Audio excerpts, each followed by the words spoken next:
మిత్రులారా, Telangana resource centre గత సంవత్సర కాలంగా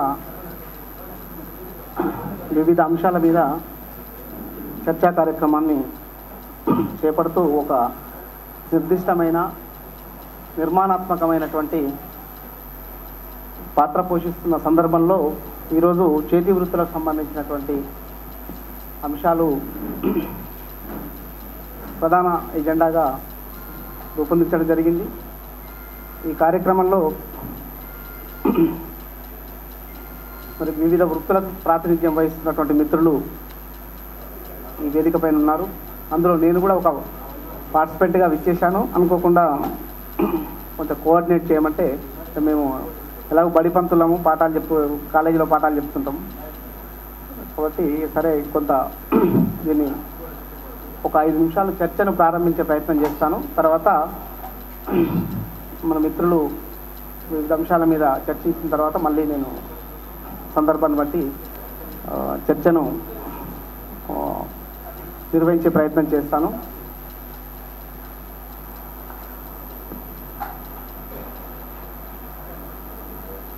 నిజానికి అంటే కుల వృత్తుల సంబంధించినటువంటి అంశము అంటే 21వ శతాబ్దంలో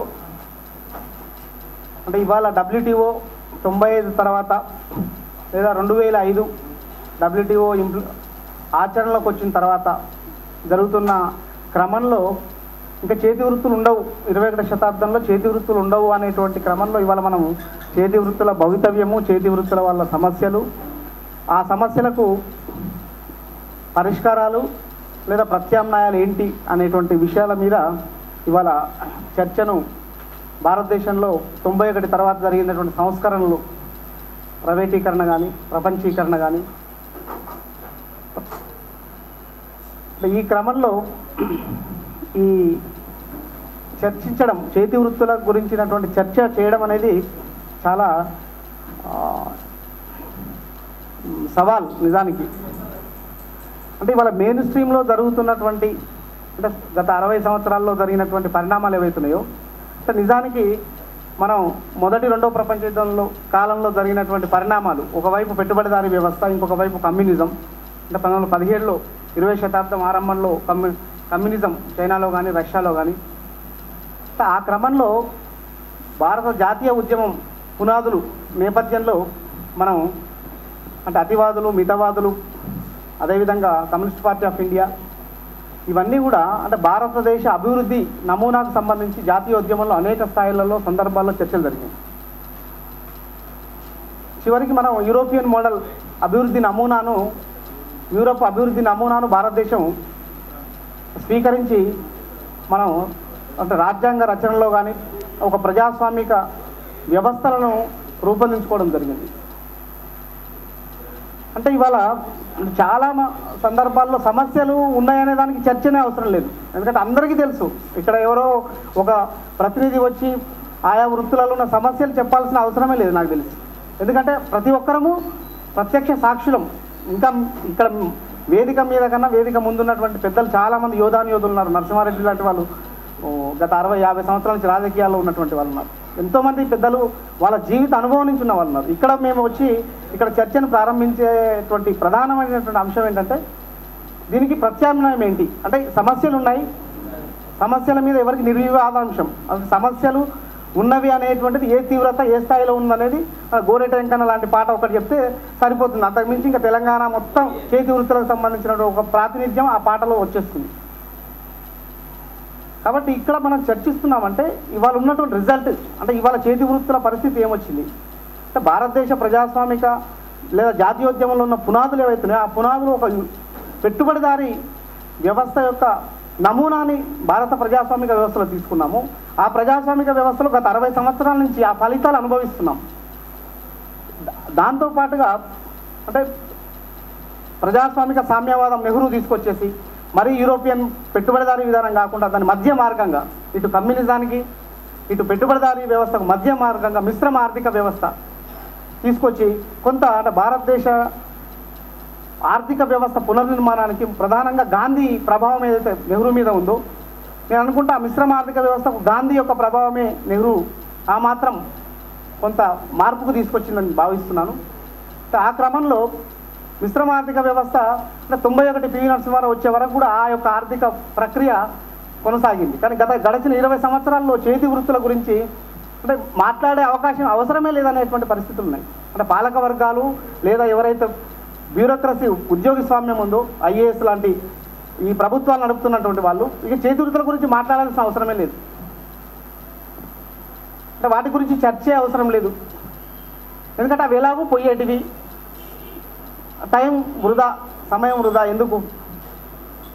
అంటే ఇంకా చేతి వృత్తుల గురించి అక్కడ ఇక్కడ పాలక వర్గాలు అసెంబ్లీలో ఎవరో చర్చించడమో లేదా ఎవరో చనిపోతున్నారనో ఆత్మహత్యలు జరుగుతున్నాయనో ఆకలి చావులు జరుగుతున్నాయనో మాట్లాడుతున్నారంటే కేవలము ఓటు బ్యాంకు రాజకీయాలు తప్ప ఇంకే రకమైనటువంటి ఈ చేతి వృత్తుల గురించిన చిత్తశుద్ధి నిజాయితీ ఏమాత్రం కేవలం ఓట్లు కాబట్టి ఇంకా కూడా కోట్లాది మంది ఈ దేశంలో ఈ రాష్ట్రంలో ఇంకా ఉన్నారు కాబట్టి వాళ్ళు బతికున్నారు కాబట్టి లేదా ఇంకా వృత్తి చేస్తున్నారు కాబట్టి వాళ్ళు కూడా మనుషులు కాబట్టి వాళ్ళకు కూడా ఒక ఓటు హక్కు ఉంది కాబట్టి వాళ్ళ ఓటు మనం తీసుకోవాలంటే వాళ్ళ గురించి ఎప్పుడో సందర్భాన్ని బట్టి మనం అప్పుడప్పుడు నాయకులు ఇప్పుడు పాదయాత్రలో మన నాయకులంతా ఊర్లలోకి వస్తారు కదా, కుమ్మరోళ్ళ దగ్గర పోయి సారే పట్టుకొని తిప్పుతాడు, మొగ్గం దగ్గర పోయి మొగ్గం నేస్తాడు, గొంగడి నేస్తాడు, అంటే ఏదో ఒకటి గొర్రెలు పట్టుకోవడం, అంటే ఇవన్నీ ఏంటి అంటే మేము ఆ వృత్తులకు అంటే వాళ్ళకి దగ్గరగా ఉన్నామని నిజానికి వాళ్ళు ఆ సందేశం కూడా ఉండదు.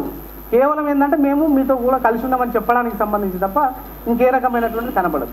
అంటే ఈ మొత్తం ఈ ఫ్రేమ్వర్క్లో జాతీయోద్యమంలో జరిగిన పరిణామాలు కానీ స్వాతంత్రం వచ్చిన తర్వాత 91 వరకు ఉన్నటువంటి నెహ్రూ ఆర్థిక విధానాలు కానీ 20 సంవత్సరాల్లో జరిగినటువంటి నూతన ఆర్థిక విధానాలు ప్రపంచీకరణ ఏదైతే జరుగుతుందో ఈ క్రమంలో ఇంకా ఎక్కువగా చేతి వృత్తుల ప్రభుత్వ విధానాలు చూసుకుంటే కూడా అంటే భారత ప్రభుత్వం పారిశ్రామిక విధానాలు ఏవైతే ఉన్నాయో ఆ పారిశ్రామిక విధానాలు చూసినా లేదా మన రాష్ట్రానికి సంబంధించినటువంటి పారిశ్రామిక విధానాలు చూసినా ఎక్కడ కూడా వీటికి సంబంధించి ఈ మధ్యన ఏదో వైఎస్ రాజశేఖర రెడ్డి ప్రభుత్వం వచ్చినాక అందరికీ అంటే సీట్లు లేని ఆఫీసులు లేనటువంటి చాలా వృత్తులకు సంబంధించి కోఆపరేటివ్ కార్పొరేషన్ అని ఆయన సృష్టించిపోయాడు. అంటే ₹1 ఇవ్వకుండా కాగితం ఒక ఆర్డర్ తీసేసి మీకు ఒక కార్పొరేషన్ వచ్చేసింది అని తృప్తి పడడానికి అడిగిన వాటి ఇచ్చేస్తున్నా. ఈ రకంగా అంటే ఇవాళ కేవలము అంటే నిజానికి చేతి వృత్తులకు ఒక ప్రణాళిక ఎలా ఉండాలి లేదా ప్రత్యామ్నాయం ఏంటి లేదా వాళ్ళ జీవనోపాధులకు సంబంధించి నిజానికి ఇక్కడ ఎవరు కూడా సానుభూతి అవసరం లేదు. నిజానికి చేతి వృత్తులకు సంబంధించి సానుభూతి అవసరం లేదు. ఎందుకంటే ఇవాళ కేంద్ర ప్రభుత్వము వేల కోట్ల రూపాయలు ప్రతి సంవత్సరం బడ్జెట్లో కొత్త ఉపాధి అవకాశాల కల్పన ఖర్చు పెడుతుంది. ఒక ఉపాధికి ₹1,00,000 నుంచి 15-20 లక్షల రూపాయల వరకు కేంద్ర ప్రభుత్వం ఇస్తున్నది. అటువంటి క్రమంలో 10-20 వేల రూపాయల సపోర్ట్ చేస్తే కూడా అనేక చేతి వృత్తులు బతికి పట్టగలగలుగుతాయి. అంటే కొత్త ఉద్యోగాలు అక్కర్లేదు, ఉన్న ఉద్యోగాలనే వాళ్ళు చేసుకొని జీవనం పొందగలుగుతారు. అంటే అతిపెద్ద భారతదేశంలో అధిక జనాభా ఉండి నిరుద్యోగిత ఉన్నటువంటి దేశానికి గాంధీ లాంటి మోడల్, గాంధీ చెప్పినటువంటి మోడల్ కూడా స్వాతంత్రం వచ్చిన తర్వాత ఎక్కడ గాంధీతో పాటు సమాధి అయిపోయినాయి. అసలు గాంధీ యొక్క ఖాదీ పరిశ్రమలు, గాంధీ యొక్క ఈ గ్రామీణ అభివృద్ధి అనేది కూడా అది మాటలకే పరిమితమైనటువంటి క్రమం. కాబట్టి ఆ క్రమం నుంచి మనకు వచ్చినటువంటి పెట్టుబడిదారీ వ్యవస్థ ఒక విధ్వంసాన్ని ఒక వినాశనాన్ని తీసుకొచ్చి మొత్తంగా బడా పారిశ్రామికవేత్తల ప్రయోజనాల కోసం పనిచేసినటువంటి ఇవాళ మనం చూస్తున్నాం. ఇవాళ రిలయన్స్ లాంటి సంస్థలు అన్ని బట్టల షాపుల దగ్గర నుంచి మొదలు పెడితే ఇవాళ అన్ని షాపులకు ఇవాళ వచ్చేసినటువంటి క్రమం వచ్చింది. ఈ క్రమంలో ఈ మొత్తం ఫ్రేమ్వర్క్లో మనము ఎటువంటి ప్రత్యామ్నాయాలు సమస్య మిత్రులు చర్చ దాన్ని సృజించినా కూడా సమస్య కోసం సమస్య చెప్పకుండా సమస్యకు ఎటువంటి పరిష్కారం వైపు పోవాలో ప్రత్యామ్నాయం ఏంటి, రేపు రాబోయే తెలంగాణ ఇప్పుడున్నటువంటి ప్రభుత్వాలు ఏం చేస్తున్నాయి పాలసీలో రేపు ఒకవేళ నిజంగా తెలంగాణ సాధించుకుంటే ఆ తెలంగాణలో మనం ఎటువంటి ఆల్టర్నేటివ్ ప్రత్యామ్నాయ విధానాల్ని ప్రవేశపెట్టడానికి ఈ చర్చ ఉపకరించాలని నిర్వాహకులు భావిస్తున్నారని నేను ఈ సందర్భంగా అనుకుంటూ చర్చను ప్రారంభించాలనుకుంటున్నాము. ముందు మౌలానా గారు తెలంగాణ యువకుల సంఘం అధ్యక్షుల వారు వేదికపైకి రావాలని కోరుతున్నాను.